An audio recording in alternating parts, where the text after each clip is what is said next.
하나님의 말씀은 이사야서 56장의 말씀입니다.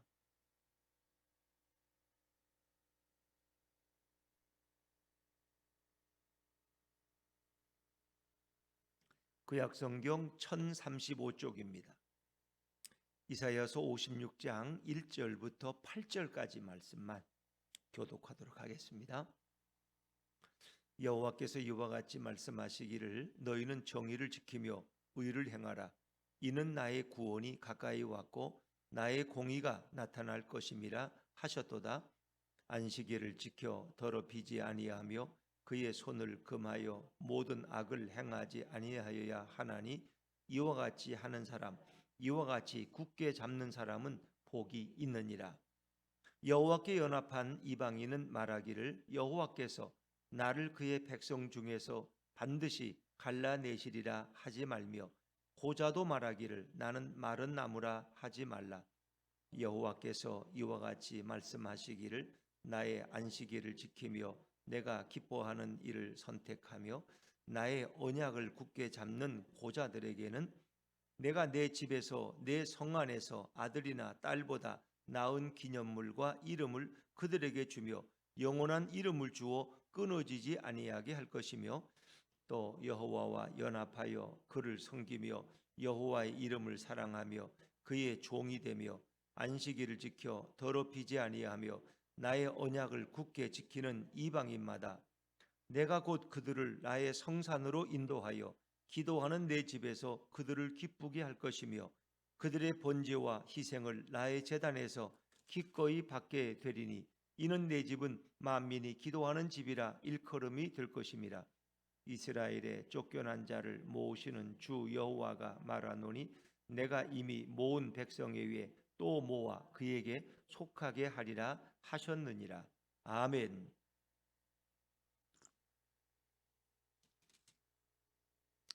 자, 오늘 이사야서 56장은 이제 바벨론 포로 이후에 하나님께서 새롭게 이스라엘 백성들에게 그들이 지켜야 될 말씀, 그 규범을 다시 강조하시면서 이제 이 구원의 역사가 온 우주에 퍼져나갈 것을 말씀합니다. 그래서 이스라엘 백성, 유대인만이 아니라 이방인에게도 또 이스라엘 총회에서 받을 수 없는, 이스라엘 총회에 들어올 수 없는 고자라고 하는 이런 육체적 장애를 가진 자들까지도 내가 기쁘게 맞이할 것이고 그들도 다 구원의 기쁨을 누릴 것이다 하는 것을 우리에게 주고 있는 말씀입니다. 이것은 그 당시로 보면은 거의 혁명적인 말씀이에요. 왜냐하면 그들은 바벨론 포로로 끌려갔을 때 우리가 하나님 말씀을 잘 지키지 않아서 이런 어려움을 당했구나. 그래서 그들은 율법을 더 세밀화시키고 더 그것을 강조하는 그런 분위기였는데 이제 율법에 반해서 이제 이방인에게 구원이 확대되는, 그것은 바로 메시아가 오시는 새로운 시대에 일어날 일들을 우리에게 보여주고 있는 것이죠. 자, 우리 56장 1절 말씀으로 다시 돌아가 보겠습니다. 56장 1절입니다. 시작. 여호와께서 이와 같이 말씀하시기를 너희는 정의를 지키며 의를 행하라. 이는 나의 구원이 가까이 왔고 나의 공의가 나타날 것임이라 하셨도다. 그러니까 바벨론 포로로 가 있는 동안 그들이 늘 정기적으로 율법을 생각했지만 모두에게 그런 건 아니었겠죠. 그래서 하나님은 그들에게 또 새로운 그 기준을 말씀하시는 거예요. 너희는 정의를 지키며 의를 행하라. 이 말을 바꿔서 읽으면 너희는 정말 하나님의 말씀 앞에 바른 길을 가고 옳게 살아야 된다. 이는 나의 구원이 가까이 왔다. 이 구원이라는 것은 결국 메시아의 시대가 임박했음을 말씀하고 있는 거죠. 이제 나의 공의, 나의 의로움이 곧 나타날 것이다 하면서 그 백성들에게 새로운 기준을 또 말씀하고 있어요. 근데 2절 말씀을 보면은 전의 말씀이나 똑같은 것 같죠. 자, 그들이 다시 안식일을 더 철저히 지켜야 되는 것을 하나님은 강조하고 있습니다. 자, 2절 말씀으로 넘어가 보죠. 2절입니다. 시작.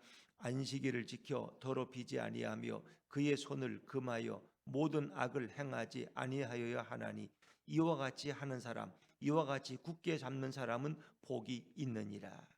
아마 바벨론 포로 생활 동안에 그들이 마음대로 안식일을 준수하기가 쉽지 않았을 겁니다. 율법에 대한 동경은 더 심했겠지만 그 이방 땅에서 남의 나라의 통치하에 살아가는 그들이 안식일에 일을 하지 않고 오직 하나님만 예배하는 것은 결코 쉽지 않았을 거예요. 또 이렇게 70년 동안 예루살렘 성전을 이제 멀리하고 이렇게 하나님의 말씀을 떠난 그들에게 아마 어떤 신앙적 해이도 찾아왔을 거예요. 그래서 하나님은 그들에게 안식일을 또 한번 강조하시죠. 안식일을 지켜 더럽히지 아니하고 그의 손을 금하여 모든 악을 행하지 아니하여야 된다. 안식일에 악을 행하지 말라는 것. 그리고 안식일에 다른 일을 하는 것은 안식일 자체를 더럽힌다는 것이죠. 그 이와 같이 잘 지키는 사람은 복이 있다. 이것은 십계명의 제사계명을 또 한번 강조하는 것이죠. 사실 안식일법이 흔들리는 것은 신앙 자체가 흔들리는 것이라고 할 수 있죠. 이제 안식일은 오늘 우리로 말하면 이제 주일이라는 개념으로 여러분이 이해하시면 되겠습니다. 오늘날의 신앙생활에도 주일의 개념이 무너져 버리면 우리 삶이 무너지기 좋아요. 왜냐하면 주일에 내 마음대로 뭐 사업하고 활동하다 보면 어떻게 됩니까? 뭔지 하나님 앞에 예배하는 일을 소홀히 하게 되고 주님을 점점 떠나게 되는 거죠. 그래서 정말 이 구약에서도 안식일에 대해서는 성경이 아주 강조하고 있죠. 안식일을 더럽히지 말라는 것은 안식일에 다른 일을 함으로써 하나님을 떠나지 말라는 것입니다. 그리고 안식일에는 손을 금한다는 것은 뭐예요? 그것은 일하는데 손을 쓰지 말라는 거예요. 그리고 안식일에 악을 행하지 말라. 왜? 그날은 거룩한 날이고 성별된 날이다. 하나님만을 예배하는 날이라는 것을 또 한번 강조하고 있습니다. 자, 그런 사람에게 복이 있다고 말씀하신 하나님께서는 이제 구원이 이방인에게 확장될 것을 우리에게 말씀하시죠. 자, 3절 말씀입니다. 3절로 넘어가죠. 3절 시작. 여호와께 연합한 이방인은 말하기를 여호와께서 나를 그의 백성 중에서 반드시 갈라내시리라 하지 말며 고자도 말하기를 나는 마른 나무라 하지 말라. 자, 이 말씀의 배경은 어떤 배경일까? 이런 생각을 해봐요. 이 바벨론 땅에 가서 이스라엘 백성들이 사는데 거기 바벨론 땅에도 바벨론 갈대아인만 있는 게 아니라 다른 나라 바벨론이 정복한 나라의 백성들이 포로로 끌려와 있었을 거예요.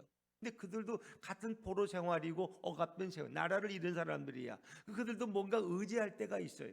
근데 바벨론은 우리를 정복한 나라야. 그들의 신 마르독을 섬기고 싶지 않아. 근데 그들은 뭐예요? 여기 히브리인들이 끌려와 있는데 히브리인들이 모여서 유대인들이 모여서 예배드리고 말씀을 암송하거든. 들어보니까 그 옳은 말씀이야.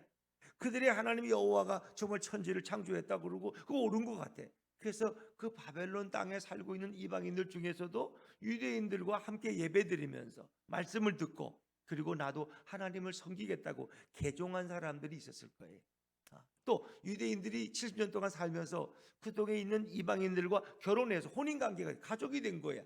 그러면 그들을 그냥 버리고 올 수가 없잖아요. 그들을 데리고 오게 됐죠. 그럼 그들은 이방인이야. 엄격히 말하면 유대인이 아니야. 그런데 하나님은 뭐라고 말씀하시냐? 여호와께 연합한 이방인을 말하기. 연합했다는 것은 이제 여기서는 레위인들이 성전에서 예배를 집례하는 그런 의미를 가지고 있는데 여기서는 오히려 개종한 의미가 더 강해요.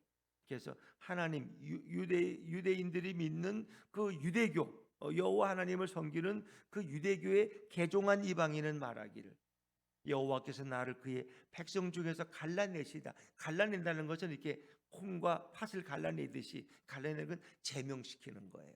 너희는 이방인이지. 그러면 너희는 유대교에 들어올 수 없어. 여호와의 총에 들어올 수 없어 하고 이렇게 제명시키게 하지 말라. 그들을 분리시키지 말라. 내쫓지 말라. 또 고자도 말하기를 나는 마른 나무라 하지 마. 이 고자라는 것은 이제 생식의 능력이 없는 그런 남성을 얘기해. 남성의 성기를 이제 고자라 그러는 거죠. 그런 사람은 마른 나무라는 것은 나는 가치 없는 인생이다. 왜? 예배도 들어갈 수 없고 그들은 부정하다고 해서 이스라엘 총회도 못 들어가고 성전에 들어가서 예배도 못해. 그들은 왜? 뭔가 육체적으로 흠이 있기 때문에. 그리고 마른 나무라는 건 생명이 없는 나무고 결국 불에 태워서 불쏘시감으로 쓰시잖아요. 그러니까 그렇게 하지 말라. 그렇게 말하지 말라는 거예요. 이방인들도 나는 이제 하나님의 집에서 쫓겨날 거다 이렇게 생각하지 말라. 고자도 나는 마른 나무니까 가치 없는 인생이다 이렇게 생각하지 말라는 거예요. 하나님은 그들을 위해서 구원의 문을 활짝 열으셨다는 거예요. 근데 그것이 메시아 시대에 오실 이제 구원의 확장을 의미하는 거죠.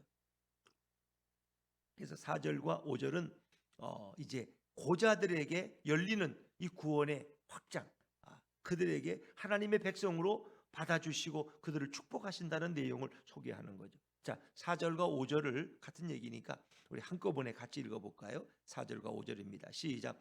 여호와께서 이와 같이 말씀하시기를 나의 안식일을 지키며 내가 기뻐하는 일을 선택하며 나의 언약을 굳게 잡는 고자들에게는 내가 내 집에서 내 성 안에서 아들이나 딸보다 나은 기념물과 이름을 그들에게 주며 영원한 이름을 주어 끊어지지 아니하게 할 것이며. 아멘.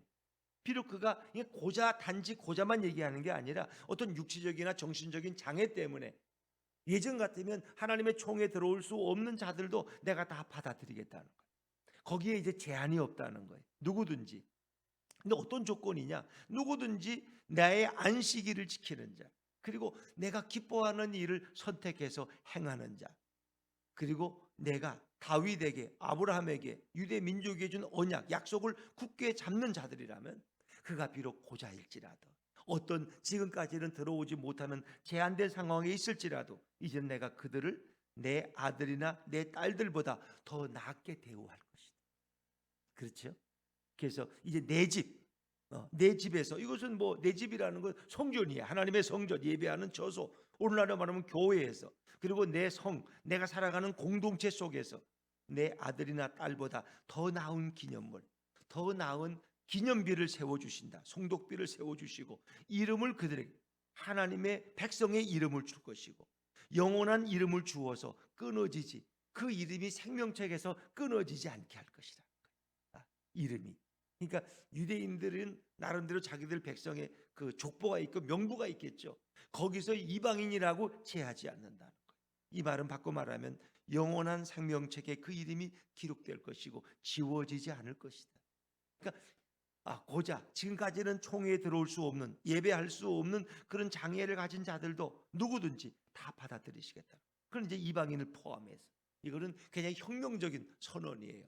그래서 바벨론 포로 이후에 이 구원의 역사가 전 이방인에게도 확장되어지는 것이죠.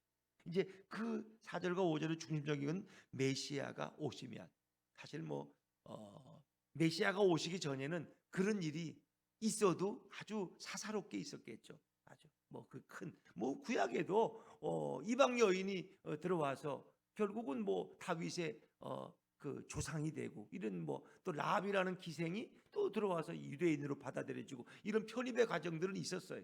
그러나 그것이 모두에게 확장된 일은 없어요. 근데 메시아가 오시면, 그래서 이제 지금 일어난 일들은 결국 어떻게 해요? 예수님이 오셔서 이 땅에 초림하셔서 그들에게 구원의 물결이 이방인에게도 번져간다는 거죠. 그 예수님이 오셔서 예수님의 제자 가운데 12제자, 또 나중에 들어온 사도 바울을 통해서 복음이 이방인에게도 증거되어진. 그래서 우리가 사도행전을 이렇게 나누면서 사도행전 10장에 보면 고넬료의 집, 이방인 로마 백부장인 고넬료의 집에 결국은 베드로가 가서 그 가정에서 기도하고 그 가정을 신방하고, 그들이 거기에 성령이 임해서 그들에게 세례를 주었던 기사가 나오잖아요. 그러니까 어떻게 이 경건한 유대인인 베드로가 어떻게 더럽고 부정한 이방인의 집에 들어가서 예배를 인도하는, 이거 말도 안 되는 거예요. 그래서 베드로는 그것 때문에 고민했는데 하나님께서 베드로에게 환상을 보여주셨잖아요. 그가 피장이 시몬의 집에서 기도할 때 12시에 이렇게 먹을 수 없는 부정한 이런 음식들을 보자기에 쎄서 이걸 먹으라는 거예요. 아니 하나님, 내가 이거 어떻게, 난 못 먹어요. 이 유대인들은 먹을 수 없는 거, 율법에 먹지 말라 그랬는데, 그러나 3번이나 그 일이 반복되면서 이것이 무슨 의미일까? 왜 하나님이 이런 환상을 주실까? 그랬더니 이방인인 백부장 고넬료가 보낸 사람들이 와서 베드로를 모시러 왔더라는 거예요. 그때서야 베드로는 깨닫고, 하나님이 이방인들에게도 구원의 문을 여셨구나. 내가 이제 이방인의 집에 가서도 마음껏 신방하고 예배할 수 있겠구나. 그런 거예요. 그래서 이제 확장되고 문이 열린 거죠. 그래서 이방인에게도 복음의 물줄기가 번져가게 되고, 사도 바울이나 바나바는 1차, 2차 선교여행을 통해서 이방인에게 가서 복음을 전하고 이방 땅에 교회를 세워지고, 그래서 오히려 유대교 안에 있는 교회들보다 유대교 회당들보다 오히려 이방인들을 낸 교회가 훨씬 더 많이 부흥하고 발전하는 것을 볼 수 있죠. 이것은 이제 모든 사람에게 다 확장되어진 새롭게 변혁된 구원의 어떤 범위를 설명하고 있는 거죠. 근데 이것은 메시아가 오심으로써 이루어진 일이다. 메시아가 이 땅에 예수님이 오신 이후에 이런 일들이 교회 속에서 일어나요. 그러니까 이사야가 예언하던 그때는 상상도 할 수 없는 일들이 결국은 역사 속에 일어나게 되었다는 거죠. 이건 더 나아가서 정말 예수님이 다시 재림하실 때 그 메시아 왕국에 들어가는 새하늘과 새 땅에 들어가는 데는 아무런 제한이 없어요. 누구든지 하나님을 경외하고 예배하는 사람은 다 거기에 참여할 자격을 가지는 거죠. 자, 6절과 7절의 의미도 이제 같은 의미인데, 자, 먼저는 이방인들을 위한 말씀으로 6절에 소개되죠. 자, 6절을 먼저 읽죠. 6절 시작. 또 여호와와 연합하여 그를 섬기며 여호와의 이름을 사랑하며 그의 종이 되며 안식일을 지켜 더럽히지 아니하며 나의 언약을 굳게 지키는 이방인마다 그랬습니다. 그러니까 이방인에서 개종한 사람, 여호와 연합한 사람들인데 하나님을 예배하는, 섬긴다는 건 서비스, 예배하는 것. 여호와의 이름을 너무너무 사랑해. 이걸 바꿔 말하면 예수의 이름을 사랑하는 거야. 예수의 이름, 주의 이름을 부르는 자마다 구원을 받는다. 하나님의 이름은 예수 이름인데 구체적으로 우리에게 주신 이름이 예수, 구원자의 이름을 주셨어요. 그 이름을 예수라 하리니 그가 저 백성을 죄에서 구원할 자이시다.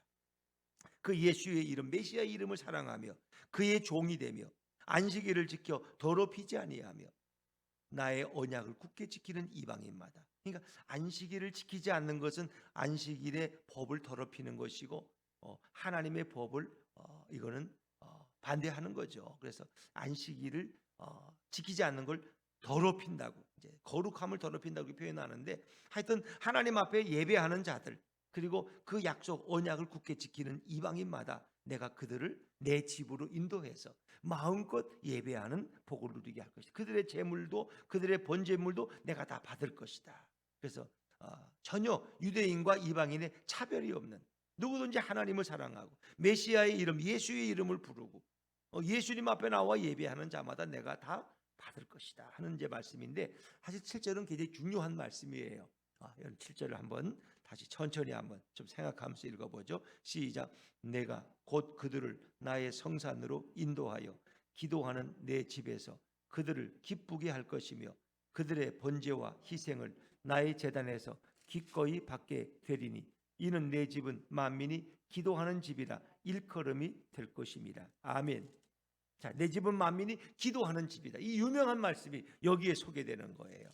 자, 이렇게 하나님과 연합되고 그리고 하나님을 사랑하고 안식일을 지키고 그 약속을 굳게 붙드는, 약속의 말씀을 붙드는 이방인들은 내가 나의 성산으로, 성산이라는 것은 하나님의 도성이 있는 예루살렘, 그 예루살렘 성전으로 인도한다는 거죠. 이것이 오늘로 말하면 이제 교회죠. 교회로 인도한다는 것. 그리고 기도하는 내 집에서 그들을 기쁘게 할 것이다. 그들은 하나님의 집에 나와서 기도할 때 마음에 기쁨을 얻고 그들의 번제와 희생을 나의 제단에 드릴 때 기꺼이 내가 받을 것이다.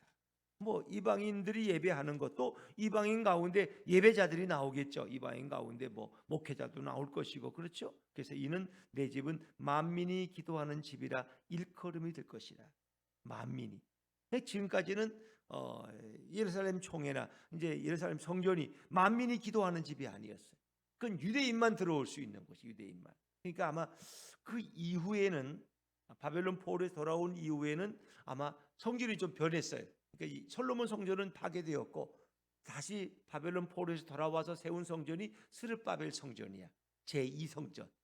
그리고 나중에 헤롯 대왕이 헤롯이 세운 게 제3성전. 사실 헤롯은 유대인이 아니에요. 그건 이두메 사람이에요. 암몬 사람인데 그가 이제 또 유대인들을 기쁘게 하려고 그 지역을 통치하기 때문에 이렇게 세웠는데 그건 제3성전이라고 그러죠. 이제 그때부터 하나 생긴 게 유대인 남자의 뜰이 있고 유대인 여자의 뜰이 있고 그 뒤에 이방인의 뜰이 있어요. 이방인들도 거기서 예배는 드릴 수 있다고 이제 그렇게 이제 바뀌긴 바뀌었어. 그러나 이방인들이 예배 드리는 게 너무 꼴사나워 보기 싫어서 이방인들이 들어오지 못하도록 어떻게 해요? 거기서 이제 장사를 펼쳐놓은 거야. 그래서 여기서 이제 물건도 팔고 뭐 소도 팔고 양도 팔고 또 뭐 돈도 바꿔주고 그 장사치들이 가서 점령한 거죠. 예수님이 오셔서 그걸 다 이제 이렇게 내쫓잖아요. 왜 이방인들이 예배드려야 될 자소를 너희가 점령하고 있는 거예요. 이방인들이 예배하지 못하도록. 하나님이 주신 말씀을 그들이 어기는 거죠. 이미 하나님께서는 이사야를 통해서 내 집은 만민이 기도하는 집이다. 만민이 기도한다는 건 뭐예요? 누구든지 와서 기도할 수 있다는 거예요. 만민이 기도. 누구든지. 그가 인종이나 피부나 어떤 거 차고되지 않고. 근데 어떤 교회 가면은 다른 교회 교인들은 들어갈 수 있어요? 못 들어가. 자기 교인만 들어가. 왜? 교회 문을 잠궈 놓으니까. 우리 교인들만 들어. 왜? 외부 사람이 들어와서 또 어떻게 해코지 할지 모르고 또 뭐 어떻게 지저분하게 놓으니까. 그래서 교회에다가 요즘은 자물쇠를 채워놓지는 않지만 어떻게 해요? 번호키. 자기 교인들은 알아, 번호키를. 남의 교인은 와서 들어갈 수가 없어. 아무리 급해도 기도. 그러니까 이게 과연 옳으냐? 이제 그런 것들 이제 물론 건물이 이렇게 희생하고 화장실 사용하고 뭐 복잡하니까 이제 그렇게 하겠죠. 그래서 우리 예수품 교회는 처음부터 이제 개척하면서 예배당 문을 잠그지 않는다. 누구든지 와서 기도할 수 있는 것이다. 뭐 내 교인, 네 교인이 어디 있어? 다 하나님의 자녀고 하나님의 백성이죠. 만민이 기도하는. 근데 현대 교회들은 이제 이렇게 뭐 그러면 상가 교회만 그러냐? 그렇지는 않습니다. 기존 교회들도 대개 예배당은 다 잠궈두고 이제 밖에 혹 있다면 이제 기도실을 이렇게 한두 개 내놔서 그 기도실을 이용하도록. 근데 그것도 이제 수위가 있는 교회나 가능하지 수위가 없는 교회는 그것도 안 돼. 들어가는 입구도 잠궈 놓으니까. 거의 다 대부분 잠궈 놓죠. 거의 뭐 상가교회나 뭐 일반 교회들도 대부분 잠궈 놓는다고. 그러나 이제 경비원이 있는 교회는 이제 그분들이 지키니까 이제 문을 열어놓는 경우가 있는데 어찌 보면 이것도 우리가 한번 또 생각해 볼 만민이 기도. 누구든지 들어와서 기도할 수 있는데 대부분 우리는 그렇게 할 수 없는 상황에 처해 있는. 또 이 만민이 기도하는 집이라는 의미는 또 다른 의미가 있다는 것도 아시죠? 그 작은 1번에서 밑으로 내려가 보면 뭐라고 써 있어요? 만민을 위하여 기도하는 집. 그러니까 만민이 기도하는 집은 만민이 누구든지 미국이나 아프리카이나 유럽인이나 한국이나 들어와서 기도하는 집인데 또 바꿔 말하면 만민을 위하여 세계 열방을 위해서 아프리카인들의 구원을 위해서 저 남미의 구원을 위해서 그렇죠. 또 북한을 위해서 중국 러시아를 위해서 우리는 기도해야 될 사명이 우리에게 있다는 거예요. 그러니까 하나님의 집에서 기도하는 데는 제한이 없어요. 원수를 위해서도 기도하는 거예요. 동성애자들을 위해서도 기도하는 거예요. 그들의 영혼이 구원받아야 되니까. 그렇죠? 그러니까 여기서는 누군가를 위해서 누구든지 제한 없이 기도할 수 있고 또 누구든지 들어와서 기도할 수 있는 곳이 바로 만민이 기도하는 집이다. 그래서 예수님이 공생애를 시작하면서 예루살렘에 처음 올라가셨는데 첫 번째 하신 일이 뭐예요? 결국은 성전을 정결케 하시니 너희가 왜 내 집을 내 아버지 집을 이렇게 더럽게 했다는 거예요. 내 아버지 집은 기도하는 집인데 그걸 제일 분노하시는 거예요. 예배하는 처소. 그렇죠. 그래서 우리가 이걸 한번 다시 좀 깊이 생각할 이유가 있겠다. 저도 이렇게 어디 갔다가 뭐 혹시 아는 목사님이 섬기는 교회에서 가서 한번 또 시간도 있어서 그 교회 가서 좀 기도도 하고 좀 그 교회 한번 주보도 좀 가져오고 이렇게 좀 보려고 혹시 또 있으면 만나려고 가면 대부분 문이 잠겨 있어요. 휴게실도 잠겨 있고 예배도 잠겨 있고 식당도 잠겨 있고 다 잠겨 있어요. 그게 좀 아쉬워. 이렇게 잠겨두면 이 목사님이 나오면 열어두지만 목사님이 안 나오시는 날은 예배가 없는 날은 그냥 계속 잠겨둬야 돼. 물론 새벽기도 할 때는 이제 새벽에는 뭐 여시겠지만은 그래서 이게 참 현대 교회가 이런 것이 안타깝구나 하는 느낌을 많이 갖습니다. 그러나 교회는 차별이 있으면 안 된다는 거. 누구든지 들어와요. 차별이 있으면 여기에 무슨 계급이 있으면 안. 그리고 만민을 위해서 기도하는 기도의 집이 되어야 된다 하는 것을 주님께서 말씀하시죠. 이것은 바로 이방인들 또 육체적이나 정신적으로 제한이 있는 자들도 다 아버지 집에 메시아 시대에는 그들이 다 들어와서 예배할 수 있는 그래서 이 땅에 교회의 모습을 느끼게 하고 더 나아가서 메시아 왕국이 예수님의 재림으로 완성될 때 누구든지 하나님을 사랑하는 자, 예수님을 믿고 의지하는 자들은 그 나라에 참여할 것을 우리에게 보여주고 있는 거죠. 자, 마지막 8절 말씀 읽습니다. 8절입니다. 시작. 이스라엘의 쫓겨난 자를 모으시는 주 여호와가 말하노니 내가 이미 모은 백성에 의해 또 모아 그에게 속하게 하리라 하셨느니라. 아멘. 이스라엘의 쫓겨난 자를 모으시는 주 여호와가 말했다. 이게 이사야가 이제 대신해서 말하는 거죠. 이스라엘의 쫓겨난 자라는 건 뭐예요? 예루살렘에서 결국 쫓겨나서 바벨론 포로로 끌려갔던 자들을 다시 모아들이시고 돌아오게 하시니까 모으시는 하나님이 뭐라 그러냐? 내가 이미 모은 백성 외에, 이가 본 백성, 이스라엘 백성들, 돌아온 백성들 외에 또 모아. 그것은 이방인들, 유대인이 아닌 이방인들도 그들이 부르셔서 그들에게, 이것은 말 메시아에게 속하게 하리라 하셨다. 내 백성에 속하게 하셨다. 그래서 구원이 바벨론 포로 이후에 확장되어진다. 전 이방인에게도, 지금까지 들어올 수 없는 자들에게도 열려진다는 거예요. 그러나 이제 실제 스룹바벨 성전 이후에 과연 이방인들이 마음껏 들어왔겠느냐? 못 들어왔다. 이런 고자나 이런 자들이 들어왔겠느냐? 못 들어왔다. 그들은 신명기 23장 1절부터 3절에 있는 고자는 여호와의 총에 들어오지 못한다. 모압이나 암몬이나 이방인들은 여호와의 총에 들어올 수 없다. 이제 그런 것을 그대로 지켰죠. 왜? 율법을 더 강화시켰으니까. 그러니까 하나님의 뜻을 떠난 거죠. 뜻을 떠난 거죠. 이 음성을 듣지 않은 이것만은 예외로. 근데 결국은 하나님을 떠난 그 백성들은 율법을 강화시킨 건 좋아요. 그것을 세세한 해서 뭐 안식이 되는 몇 킬로, 뭐 3킬로 이상은 걸어가면 안 되고, 물도 들고 가면 안 되고, 몇 그램 이상은 더 들면 안 되고, 심지어 유대인들은 뭐 우리 성지순례 가면 엘리베이터 이거 버튼도 안 눌러. 유대인들, 정통 유대인들은 그것도 노동이야, 작업이야.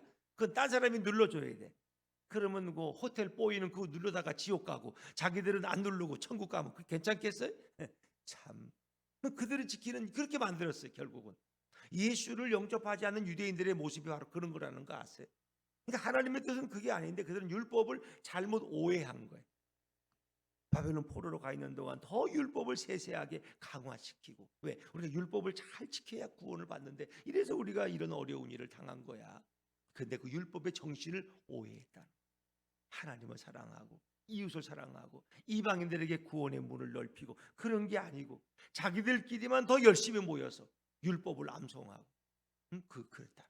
그러니까 성경을 암송하는 건 대단한 일이지만 예수를 모르고 성경을 암송하면 성경 암송하다가 지옥 갈 수 있다는 거 아세요, 여러분? 내가 믿지 않는 걸 머리는 좋아서 애우긴 다 열심으로 애웠어. 그러나 그게 예수를 안 믿는데 그 무슨 상관이야? 그러니까 예수님을 바로 알고 하나님이 어떤 분인지 바로 알고 그분의 그 마음을 바로 이해하고 예수를 바로 섬기는 게 더 중요하다는 거예요. 그러니까 유대인들이 왜 버림받았느냐? 결국 그렇게 말씀을 달달달 애우고, 이마에도 말씀을 쓰고 다니고, 문지방에도 쓰고 다니고, 팔목에도 말씀을 메고 다니고, 어릴 때부터 말씀만. 그러나 그들은 예수를 몰라. 성경을 잘못 오해한 거예요. 예수를 믿지 않아. 예수를 결국 십자가에 죽이고 쫓아내 버렸어. 그들에게 구원이 없어. 그래서 안타까운 거죠. 우리는 유대인들을 위해서 기도해야 돼. 유대인들 중에서 예수를 믿고 돌아오는 분들이 또 이렇게 많이 있는 것도 너무 감사한 거죠. 하나님은 온 우주의 구원의 범위를 확장시켜서 누구든지 예수 그리스도를 통해서 예수를 믿으면 주의 이름을 부르는 자는 구원을 받는 길을 활짝 열어 주셨다는 것이죠. 내 집은 만민이 기도하는 집이다. 우리 예수분교회 예배당, 또 이 예수분교회 교회 공동체가 누구든지 와서 기도하고 누구든지 어느 나라를 위해서도 열방을 위해서 기도하는 그런 아름다운 공동체가 되어줄 수 있기를 주의 이름으로 축원합니다.